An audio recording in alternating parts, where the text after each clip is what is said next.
আসসালামু আলাইকুম। আমি আসলে রাজনীতিক বক্তব্য দিতে পারদর্শী না বা রাজনীতি নিয়ে আমার মাথা ব্যথা নাই। তবে আমি আমার ব্যক্তিগত একটা অভিমত দেশের পরিবেশ বা পরিস্থিতি মিলিয়ে আমি একটা বিষয় বলতে চাই।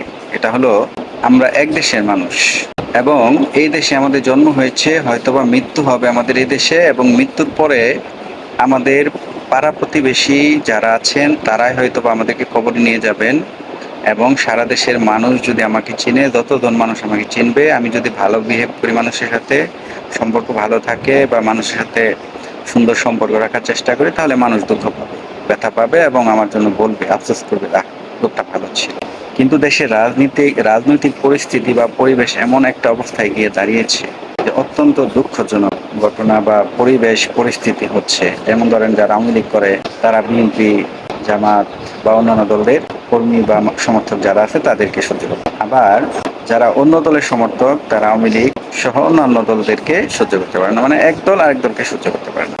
আমার কথা হলো, ভাই, দুনিয়াতে আল্লাহ তাআলা আমাদেরকে পাঠাইছেন এত এত এত এত স্বল্প সময় দেয়া। আমরা যদি একটা এক্সাম্পল দিই, মানুষের জীবনের সাথে আখেরাতের সাথে মানুষের দুনিয়ার জীবনে, তাহলে দেখা যায় যে সমুদ্রের মধ্যে একটা সূচ ডুবিয়ে তারপরে তোলার পরে আপনার ওই শুয়ের মাথায় যে পরিমাণ পানি থাকে, আখেরাতের তুলনায় মানুষের এই দুনিয়ার জিন্দেগিটা হচ্ছে ওই শুয়ের আগার পানির মতো। তারপরে আমাদের এত কিছু কেন করতে হবে ভাই? আজকে যদি আমি মারা যাই, আমার তো আল্লাহর কাছে জবাবদিহি করতে হবে। তাহলে কেন আমি আরেকজনের ক্ষতি করবো? আরেকজনের সাথে কেন আমি রাজনীতি নিয়ে হানাহানি মারামারি করব?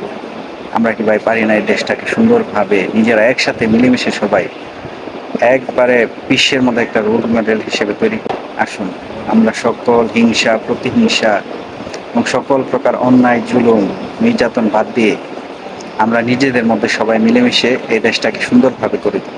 তাহলে আমাদের দুনিয়াতে আসাটা সার্থক হবে। ভালো থাকুন। আসসালামু আলাইকুম।